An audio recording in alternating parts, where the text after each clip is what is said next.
కుంభం వారి కనుక చూసుకున్నట్లయితే ప్రధానంగా ఇక్కడ మీకు మీ యొక్క జీవితంలో ధనపరమైనటువంటి విషయాల్లో ఎందుకు ఎదగలేకపోతున్నారు, ఏం చేసుకోవాలి, అదేవిధంగా వివాహం కానివ్వండి, కెరియర్ కానివ్వండి, మరియు అదేవిధంగా రుణరోగ శత్రు సంబంధించిన విషయాలు కానివ్వండి, ఆకస్మికంగా సంఘటన పూర్వజన్మ కర్మకారకుడు ఎవరవడం వల్ల ఇట్లాంటి ఆకస్మిక సంఘటనలు జరిగి డౌన్ఫాల్ అవుతుంటారు.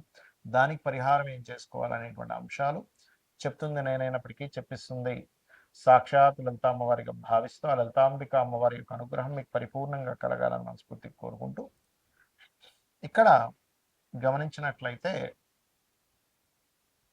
ఈ యొక్క కుంభం వారికి, కుంభలగ్నం వారికి ఉన్నటువంటి గొప్ప లక్షణం ఏంటంటే హ్యాపీగా ఉండాలి, నలుగురిని హ్యాపీగా ఉంచాలి, మనం హ్యాపీగా ఉండాలని గొప్ప లక్షణం ఉంటుంది వీళ్ళలో. ఎక్కడో శని భగవానుడు పాడైపోతే కొంచెం ఎక్కువ దీన స్థితిలోని కొంచెం పాడవుతుంది వాళ్ళు తప్ప, బట్ 99.9% ఇలాగే ఉంటారు. అయితే మీకు ఫైనాన్స్ కారకుడు ఎవరు? ధనాన్ని ఇచ్చే కారకుడు గురువు అవుతాడు. అందుకే వీళ్ళు ఏదైనా టీచింగ్, ట్రైనింగ్, బ్యాంకింగ్ వీటిలో బాగా సెటిల్ అవ్వగలుగుతుంటారు. కానీ అదే గురువు కనుక పాడైతే ఫైనాన్షియల్ డౌన్ఫాల్ ఉంటూ ఉంటుంది. మరి ఇదే వీళ్ళకి కెరీర్, ఎందుకంటే కెరీర్ ద్వారా ధనం వస్తుంది కాబట్టి, కెరీర్ కారకుడు కుజుడైంది కాబట్టి కొంచెం కెరీర్లో సెటిల్ అవ్వడానికి కాస్త ఎక్కువ స్ట్రెస్ ఉంటుంది, ఎక్కువ కష్టపడాల్సి వస్తూ ఉంటుంది కుంభం వారికి. అందుకని ఆంజనేయ స్వామి కానీ సుబ్రహ్మణ్య స్వామి ఆరాధన చేస్తూ ఓం మాణిక్య మకుటాకార జానుద్వయ విరాజితాయ నమః అనే మంత్రం కనుక చేసుకున్నట్లయితే ఖచ్చితంగా కెరీర్లో ఒక మంచి స్టేజ్కి వెళ్ళి తీరుతారు, అందులో ఎటువంటి సందేహం లేదు, గుర్తుపెట్టుకోండి. అలాగే ఇక్కడ మరొక విషయం ఏంటంటే పూర్వజన్మ కర్మకారక ప్లానెట్ అని ఒకటి ఉంటుంది ప్రతి జాతకానికి, ఒకటి చంద్రుడు అవుతాడు ఇక్కడ. అందువల్ల ఏంటి, చంద్రుడి అంటే తల్లి సంబంధించిన విషయంలో నిందలపడడం, తల్లికి సంబంధించిన విషయంలో వీళ్ళు స్ట్రెస్ అవ్వడం ఇవి జరుగుతూ ఉంటాయి. మెడిటేషన్ ద్వారానే వీళ్ళకి పూర్వజన్మ కర్మ తొలగిపోతుంది. బియ్యము దానంగా ఇవ్వాలి లేనట్లయితే. అదేవిధంగా వివాహకారక సంబంధించిన విషయంలో కూడా ఇప్పుడు ప్రస్తుతం మీకు లగ్నంలో రాహు సప్తమంలో కేతు ఉన్నాడు కాబట్టి November 25th వరకు కూడా ఎటువంటి వివాహ నిర్ణయాలు తీసుకోకండి. మరియు అదేవిధంగా మీకు ఏంటంటే ఎప్పుడు కూడా కుంభం వారికి కనుక మీరు గమనించినట్లయితే సూర్య నమస్కారాలు ఎంత చేస్తూ ఉంటే మీకు మీ వివాహ సంబంధించిన విషయాలు ముందుకు కదులుతూ ఉంటాయి. ఇప్పుడు ప్రస్తుతం ఉన్నటువంటి కండిషన్లో కొంచెం జీవిత భాగస్వామితో చిన్న చిన్న డిస్ప్యూట్స్ వస్తూ ఉంటాయి. కాస్త రాహుకేతు గ్రహాల దగ్గర దీపారాధన చేయండి అనేది చాలా బాగుంటుంది. ఇప్పుడు మనం చెప్పుకున్న అంశాలు ఏవైతే ఉన్నాయి, ఎవరికైతే యాక్సిడెంట్ అనుకున్నామో లేకపోతే షేర్ మార్కెట్లో లాస్ అనుకున్నాం, ఇవన్నీ అసలు ఎప్పుడు జరుగుతాయి లైఫ్లో చూసుకున్నట్లయితే ఎప్పుడు కూడా దానికి సంబంధించిన దశ రావాలి. అంటే షేర్ మార్కెట్ పంచమం 5 to 8, 11 కాంబినేషన్, ఆ 5 to 8, 11 కాంబినేషన్ పాడైనటువంటి మహాదశ రావాలి. ఆ దశలు రాకుండా మీకు ఏమీ ఇబ్బంది ఉండదు, గుర్తుపెట్టుకోండి. అదేవిధంగా యాక్సిడెంట్ అనుకున్నాం, యాక్సిడెంట్స్ అనుకుంటే 4 and 8 కాంబినేషన్ పాడైనటువంటి మహాదశ రావాలి. అలా కాకుండా బాగున్న దశ అనుకోండి 4 and 8 కాంబినేషన్లో, అప్పుడు ఆస్తులు కలిసి వస్తాయి ఆకస్మికంగా. అది తండ్రి ఆస్తి కావచ్చు, ఒక్కోసారి తాతగారి ఆస్తి కావచ్చు, సొంతంగా సంపాదించుకోవడం అంటే థర్డ్ హౌస్ రిలేటెడ్ ఉండాలి. ఎంతసేపు 4-8 వచ్చిందని అమ్మో నాకు యాక్సిడెంట్ అయిపోతుందని భయపడ్డం కాదు, అది ఒక్కొక్కసారి ఆస్తిని కూడా ఇస్తుంది. రీసెర్చెస్ అంటే ఒక్కొక్కసారి మనం ఏదైనా ఎడ్యుకేషన్ రిలేటెడ్ సంబంధించిన దాంట్లో మనం చేసేటువంటి దాంట్లో పిహెచ్డీలు అవి చేస్తూ ఉంటాం, అటువంటి వాటిల్లో ధనయోగాన్ని ఇస్తూ ఉంటుంది. అదేవిధంగా వివాహం అవ్వట్లేదు, వివాహం అవ్వాలి అంటే సప్తమాన్ని యాక్టివ్ చేసే మహాదశ వస్తుందా లేదా, ఒక్కోసారి సప్తమాన్ని డీయాక్టివ్ చేసే మహాదశలు వస్తూ ఉంటాయి, అంటే 6వ అధిపతి మహాదశ. ఓకే, అదేవిధంగా 12వ అధిపతి మహాదశ, లేకపోతే 9వ అధిపతి మహాదశలు, ఇవన్నీ కూడా సప్తమాన్ని డీయాక్టివేట్ చేస్తూ ఉంటాయి. అప్పుడు అది ఏమవుతుంటుంది, మనం ఎంత ప్రయత్నం చేస్తున్నా అది ముందుకు కదలదు. అప్పుడు ఓకే, ఆహా ఈ గ్రహాల వల్ల వస్తుంది కాబట్టి ఈ గ్రహాలకు దానం, ఒక్కొక్క గ్రహానికి పర్టికులర్గా మనకి శాస్త్రాల్లో ఒక దానం చెప్పారు. ఇప్పుడు రవి పాడయ్యాడు, గోధుమలు దానంగా ఇస్తూ ఉండాలి. ఆదివారం నాడు ఆరెంజ్ కలర్ వస్త్రంతో సహా కేజీంబావు, ఏ దానమైనా కేజీంబావు ఇవ్వాలి, పెట్టుకోండి. చంద్రుడు అనుకోండి బియ్యము, తెలుపు రంగు వస్త్రం, blouse piece, okay blouse piece లేదా షర్ట్ పీస్ ఇస్తారు, ప్యాంట్ పీస్ ఇస్తారు, మీ ఇష్టం అది. కుజుడు అనుకోండి కందులు, రెడ్ కలర్ క్లాత్. బుధుడు అనుకోండి పెసలు, గ్రీన్ కలర్ క్లాత్. ఒకవేళ గురువు పాడయ్యాడు మీ జన్మజాతకంలో, ఆ గురువే మీకు అక్కడ మహాదశనాథుడయ్యాడు, అంతర్దశనాథుడయ్యాడు, ఒక్కోసారి మీ యొక్క విషయాన్ని అపురూపంలోకో లేకపోతే వివాహం వెనక్కి వెళ్ళే విషయంలోనో, సంపాదన సరిగ్గా లేని విషయానికో అది కనెక్ట్ అయింది, అప్పుడు శనగలు దానంగా ఇవ్వాలి, ఎల్లో కలర్ క్లాత్. శుక్రుడు పాడయ్యాడు అనుకోండి ఉదాహరణకి మీ జన్మజాతకంలో, బొబ్బర్లు, తెలుపు రంగు వస్త్రము దానంగా ఇవ్వాలి, గుర్తుపెట్టుకోండి.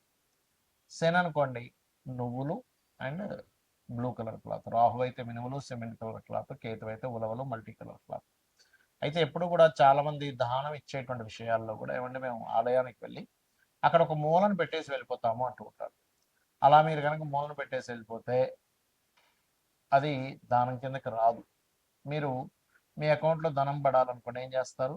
మీరు చక్కగా బ్యాంకుకి వెళ్ళి డబ్బులు తీసుకెళ్ళి లేకపోతే చెక్ తీసుకెళ్ళి మీ అకౌంట్ నెంబర్ ఏంటి, మీ పేరేమిటి, ఏ ఏ బ్యాంకులో వాళ్ళకి వెయ్యాలి ఈ అకౌంట్, లేదా మీ అకౌంట్లోనే వెయ్యాలా అనేటువంటి అనేకమైనటువంటి విషయాలు మీరు వాళ్ళకి చెప్పి వాళ్ళ దగ్గర ఒక స్టాంప్ వేయించుకొని రసీదు తీసుకొని వస్తారు. అంటే ఏమిటి?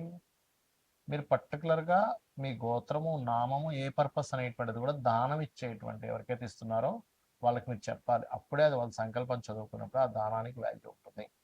సరే గోవులు మనకి దానం ఇవ్వడానికి సరైనటువంటి పర్సన్స్ దొరకట్లేదు, గోవుకు తినిపించవచ్చా? ఖచ్చితంగా తినిపించవచ్చు. అయితే నువ్వులు తినిపించకూడదు. అది ఏదైనా ప్రెగ్నెన్సీతో ఉందంటే అది మళ్ళీ మిస్క్యారేజ్ అవుతుంది, అది మళ్ళీ పాపం పుణ్యం కాస్త పోయి. రవికి సంబంధించిన వాటిలో గోధుమ రవ్వ తినిపించవచ్చు, చంద్రుడైతే బియ్యం పిండి తినిపించవచ్చు, కుజుడైతే క్యారెట్స్ తినిపించవచ్చు, గురువు అయితే అరటికాయలు తినిపించవచ్చు, బుధుడైతే ఆకుకూరలు తినిపించవచ్చు. అందులో గోంగూర తినిపిస్తే గోవుకి చాలా చక్కటి స్ట్రెంత్ వస్తుంది.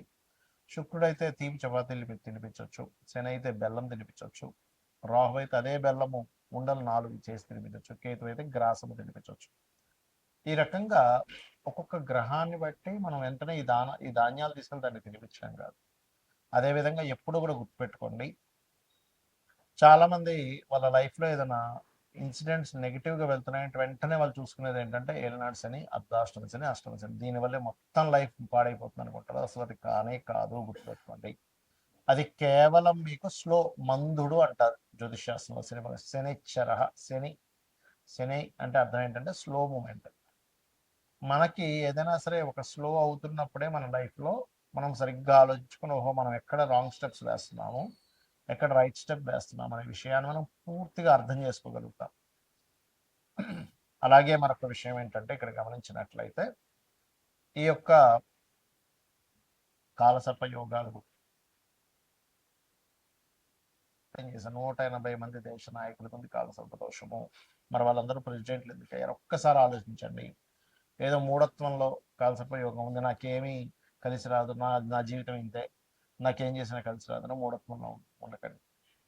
జ్యోతిష్ శాస్త్రం అంటే మనకు వెలుగునిచ్చేది, అసలు మీకు రూట్ ఎటుందని చెప్పేది. అంతేగాని నీకు ఎందుకు పనికిరావు, నువ్వు ఎందుకు పనికిరావు అని చెప్పడానికి జ్యోతిష్ శాస్త్రం అవసరం లేదు, గుర్తుపెట్టుకోండి.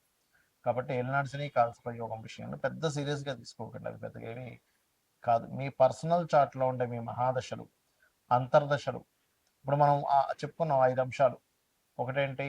మీకు వివాహం అవ్వాలన్నా, ధనం కలగాలన్నా, లేకపోతే ఏంటి అని ఆ పర్టికులర్ గ్రహాన్ని అది యోగ్యవంతంగా మారాలి. అది కంబస్ట్ అయి ఉంటుంది, ఒక్కోసారి అస్తంగత్వ దోషంలో ఉంటుంది, లేకపోతే పాపకత్తిలో ఉంటుంది.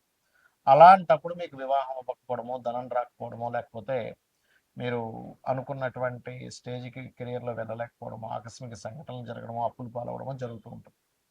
సో ఇది ఈ రకంగా చేయండి. ప్లస్ మీరు ఫైనాన్షియల్గా ఎంతున్నా కొంతమంది హ్యాపీనెస్ ఉండదు. అలాంటి వారు ఓం ఇంద్రగోప పరిక్షిప్త స్మరతూనా భజంగికాయై నమః అనే నామస్మరణ చేయండి, ఖచ్చితంగా బాగుంటుంది. అలా కాదండి నాకు అన్ని విధాలా నాకు కావాలంటే టోటల్ లలితా సహస్రనామాలు రోజు చేయండి. రోజు కనుక నిత్యము లలితా సహస్రనామాలను ఎవరైతే శ్రవణము పఠనము చేస్తారో ఖచ్చితంగా వారికి ఎటువంటి ఇబ్బందులు ఉన్నా కొన్ని జన్మ పాప ఫలితాలను తొలగిస్తుందట అమ్మవారు. అందులో ఒక్క నామం చాలట మన ఎన్నో జన్మల పాపాలను తొలగించి ఇంకేమైనా మిగులు ఉన్నాయా అని అడుగుతుందట. కాబట్టి ఇలా చేయండి, అన్ని విధాలా మీకు బాగుంటుంది.